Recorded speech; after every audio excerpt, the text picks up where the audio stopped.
को युवाओं का देश कहा जाता है, वहां पर युवाओं की ही नहीं सुनी जा रही है। क्या सरकार युवाओं के लिए कुछ काम कर रही है? हाँ, हम बात करते हैं आर्टिकल 370 की, हम बात करते हैं राम मंदिर की, हम बात करते हैं 3 तलाक की। हाँ, सही बात है, हम आपके साथ हैं, लेकिन युवाओं की बात कब की जाएगी? युवा बैठा है नौकरी के इंतजार में, वो बेरोजगार है, उसे रोजगार कब मिलेगा? इन्हीं मुद्दों पर चर्चा करने के लिए मैं हाजिर हूं अपने एक्सपर्ट नवनीत नेहवाल सर और मनीष सर के साथ। पूरी स्लाइड तैयार है, पूरा बायोडाटा तैयार है कि किस तथ्य पर क्या बात होगी प्यारे साथियों, और इस आंदोलन में हमें आपका साथ चाहिए। अगर मैं बात करूं, रोजगार संस्थाओं के कर्मचारी अगर काम नहीं करते, उनकी सैलरी क्यों? इस मुद्दे पर पहली चर्चा होगी हमारी। दूसरा मुद्दा लाने वाले हैं, छात्रों की बात क्यों नहीं की जाती? आर्टिकल 370 की बात होती है, सभी बात होती है, सीबीआई इंक्वायरी, ये केस वो केस, लेकिन छात्रों की बात कहां पर है? मुद्दा आने वाला है, लड़ाई हमें अपने हक की करनी होगी। अब कैसे करनी है, इस बारे में भी हम बात करेंगे। और लास्ट पॉइंट, अगर जवाबदेही नहीं हुई तो हम बैठेंगे आमरण अनशन पर, हमारी टीम बैठेगी आमरण अनशन पर, और अध्यापकों के हक की लड़ाई भी होगी और नहीं होने देंगे आत्मदाह। चलिए बच्चों, तो शुरुआत करते हैं मनीष सर के साथ। मनीष सर, पहले बात करेंगे रोजगार संस्थाओं के बारे में। मनीष सर, और एक एक तथ्य को, इस वीडियो को फैला देना, इस वीडियो को फैला देना। हमें नहीं आवश्यकता किसी मीडिया की, हमें किसी मीडिया की आवश्यकता नहीं है, हमें आवश्यकता है सभी अध्यापकों की, जितने भी टीचर्स का एक बहुत बड़ा समूह है, वाईफाई स्टडी, एग्जामपुर, रोजगार विद अंकित, अनअकैडमी, महिंद्रा, अड्डा, 24x7, इतने सारे चैनल्स है, मैं सबके नाम नहीं ले पाऊंगा, लेकिन बहुत सारे चैनल हैं जो पढ़ा रहे हैं, बहुत सारे चैनल हैं, और उन सबका साथ भी मालवीय क्लासेस को चाहिए। इस मुहिम में हमें आप सभी का साथ चाहिए, वो कोई भी चैनल हो। ये मत सोचना यहां पर कि चैनल की बात होगी, यहां पर बात है सच्चाई की, यहां पर बात है युवाओं की, ये युवाओं का देश है, और सभी को साथ आना होगा प्यारे साथियों, सभी को, मेरे प्रिय अध्यापकों, मेरे सम्माननीय अध्यापकों, साथ आना पड़ेगा। और इस मुहिम की शुरुआत हम कर रहे हैं, कृपया हमारे साथ आइए। मनीष सर। सबसे पहले तो मुझे सर बहुत दुख होता है कि इन प्यारे बच्चों के साथ क्या क्या गलतियां हो रही हैं। ये सरकार इतना बुरा कर रही है। सबसे पहले आप देख रहे थे आरआरबी एनटीपीसी का जो एग्जाम हुआ है, इतने दिन हो गए 2019 में आपका 31 मार्च को लास्ट हुआ था, और आज तक इस एग्जाम की कोई बात नहीं करता। एसएससी का टियर 3 हो गया सीजीएल का, ठीक है, लेकिन उसके रिजल्ट की बात नहीं होती दिसंबर में। अरे बच्चों की उम्र निकलती जा रही है, 2017 तक के आज तक अभी तक उन्होंने क्या नहीं दिया, अभी तक उनकी ज्वाइनिंग नहीं आ पाई है। 2018 के बच्चे सर वेट कर रहे हैं। ये सब चीजें इतनी बेकार होती जा रही हैं, और यहाँ पर आप बात करते हैं कि जी बहुत अच्छी बात है कि यहाँ पर आप ये सब चीजों की बात करते हैं। अरे अच्छी चीज है, आप आर्टिकल ला रहे हैं, आप सारी चीजें ला रहे हैं, आप छात्रों के बारे में कब बात करेंगे? छात्रों के बारे में बात करना जरूरी होगा ना। तो भाई साफ साफ आप सभी सुने, इसमें आपकी जो सुनवाई होगी ना, वो आप ही खुद कर सकते हो। हम लोग सपोर्ट में हैं, हम सभी सर, मैं सभी की बात करता हूं, जितने भी सर है ना, जितने भी, मैं सभी को हाथ जोड़ के मैं भी निवेदन करता हूं, हम सभी आपके साथ हैं, लेकिन आपको उसके लिए लड़ना पड़ेगा। आपको एक मिनट सर, आपको रोकना चाहूंगा, मैं रोकना चाहूंगा। बच्चों एक बात समझिए सर, मार कर देना, एक बात मेरे ध्यान से समझिएगा। ये बताइए, जब एसएससी काम नहीं कर रही, सर रोजगार संस्थाएं जितनी भी है, चाहे वो आपकी एसएससी है, चाहे वो आरआरबी है ना, आरआरबी है, जब ये संस्थाएं काम नहीं कर रही, एग्जाम टीसीएस करा रहा है, तो जो एसएससी है, जब ये काम नहीं करते, इन्हें सैलरी क्यों दी जा रही है? पहले हम सरकार से ये बात पूछना चाहेंगे कि जब एसएससी डिपार्टमेंट काम ही नहीं कर रहा, पिछले 2 साल से कोई एग्जाम नहीं करा रहा, जब आरआरबी खुद कोई एग्जाम नहीं करा रहा, तो इन्हें सैलरी क्यों जा रही है? एसएससी के चेयरमैन को सैलरी क्यों जा रही है लाखों में? है उनमें जितने कर्मचारी काम करे, सैलरी, जब वो काम नहीं करते तो सैलरी किस बात की?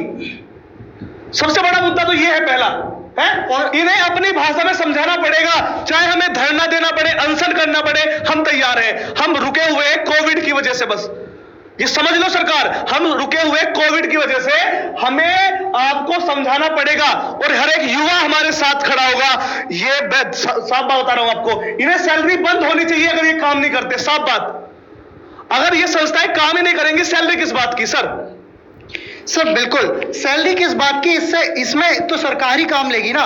तो हमें मेन मुद्दा है कि हम सरकार को कैसे टारगेट करें। सरकार को टारगेट करने का बस सिंपल एक ही तरीका है, जिस तरीके से ये ऑनलाइन कैंपेन चलाते हैं ना, आप देखते होंगे हर जगह मोदी जी के ऑनलाइन कैंपेन आते हैं, हर एक के ऑनलाइन कैंपेन आते हैं, हमें भी ऐसे ही कुछ करना पड़ेगा। तो इसके लिए जो इन्होंने सरकार ने हर चीज के बारे में हल्ला काट रखा है कि जी 370 हो गया, कि राम मंदिर, ठीक है जी, हमारी भावना है, सभी की भावना है, लेकिन क्या कोई छात्र की भावना नहीं होती?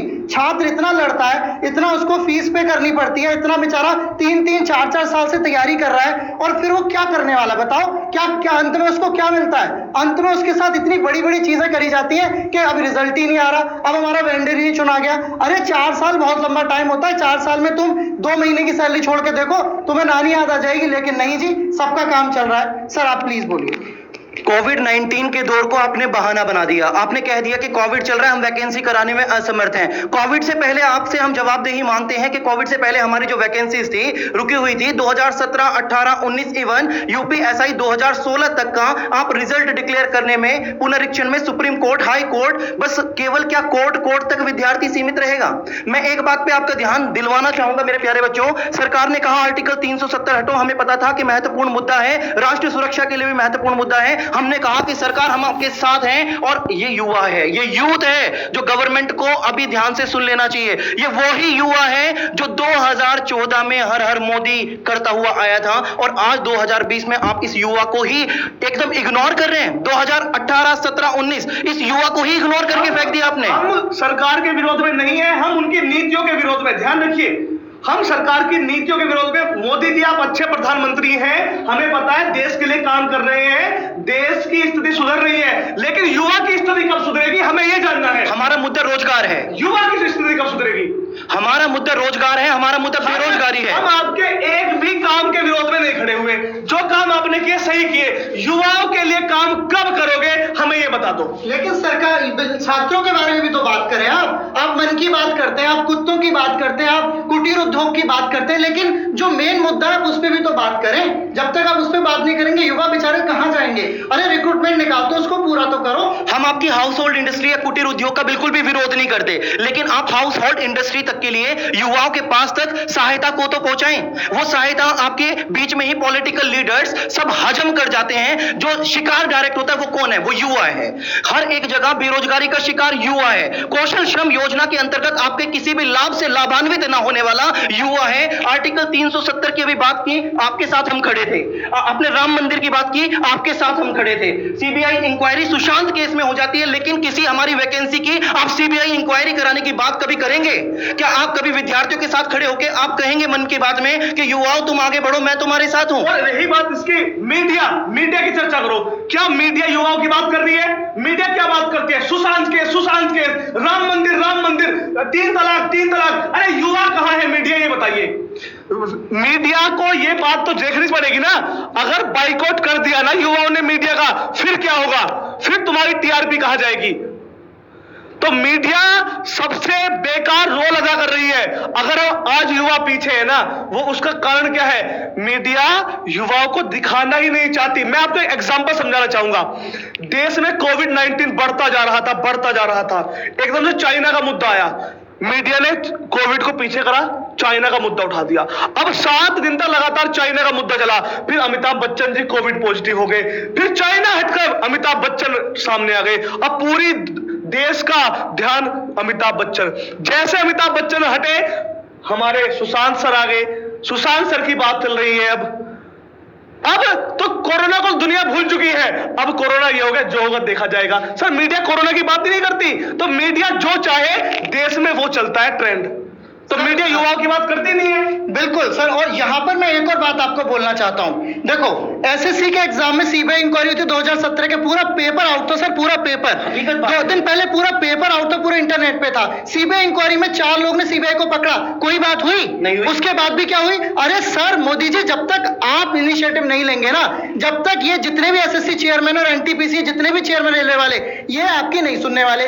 इनकी लाखों में सैलरी होती है, सब आईएएस है, क्या इनमें दिमाग नहीं है? यूपीएससी का सीडीएस पेपर होता है, हर साल 2-2 पेपर होते हैं, वो तो हमेशा हो जाता है सर। हाँ, और इतना बढ़िया होता है, कोई ना न्यूज आती है, अरे आपके एसएससी में क्यों ऐसा होता है? चलो जी, आप बहुत ज्यादा पेपर, बहुत सारे बच्चों का पेपर कराते हो, 24 लाख का आप ऑनलाइन करा रहे हो, आप डिजिटल इंडिया की बात करते हो। डिजिटल इंडिया सर होते हुए भी क्या डिजिटल इंडिया है? दिक्कत एक है, इसमें दिक्कत एक आ रही है, अगर यूपीएससी में सर थोड़ी सी दिक्कत आती है ना, यूपीएससी वाला बच्चा खड़ा हो जाता सड़क पे, हाँ। और एसएससी वाला बच्चा पता नहीं क्या है, उसे फर्क नहीं पड़ता। यहाँ पर यूनिटी सबसे मेन चीज है, एकजुटता, यानी कि यूनिटी की। आज मैं फिर कह रहा हूं, पूरे शिक्षक समाज के साथ साथ पूरे विद्यार्थियों से पहले तो इस वीडियो को शेयर करो, पहले तो इस वीडियो को शेयर करो फेसबुक पर। जितने भी सब लोग ऐसे काम कर रहे हैं सबकी शेयर करो आप, और नहीं सबकी शेयर करो। हाँ, जितने भी हैं सर, जो भी टीचर वीडियो बना रहा है उसे शेयर करो। दूसरा सर, दूसरी बात, हर एक बच्चा वीडियो बनाओ अपनी तरफ से, वीडियो बनाओ कि सरकार से पूछो रेलवे का एग्जाम कब होगा। अपने पेरेंट्स को दिखाओ इस चीज को। आंदोलन चला दो बच्चों, ये आंदोलन चलाने का समय आ गया है। मैं ये कह रहा हूं,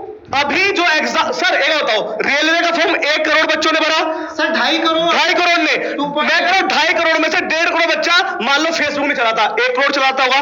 वो 1 करोड़ बच्चा अगर अपनी फेसबुक पर लाइव आकर वीडियो बनाए तो 1 करोड़ वीडियो बनेगी सर फेसबुक पर। 1 करोड़ बच्चा, हर बच्चा वीडियो बनाओ फेसबुक पर, और कहो कि यही पूछो सरकार से कि हे भारत सरकार, हे मोदी सरकार, एसएससी का एग्जाम कब होगा? हे मोदी सरकार, रेलवे का डेट दो। अरे मैं कह रहा हूं कोरोना वायरस है, 2 महीने बाद दो।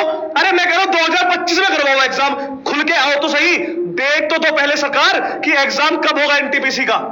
दूसरा एक और महत्वपूर्ण मुद्दा मैं आप लोगों को बताना चाहूं, मेरे युवाओं जाग जाओ। ये प्राइवेटाइजेशन का जो दौर चल रहा है ना, आपकी वैकेंसी को खा रहा है। वो समस्याएं तो अलग है, लेकिन सबसे मेन समस्या कम से कम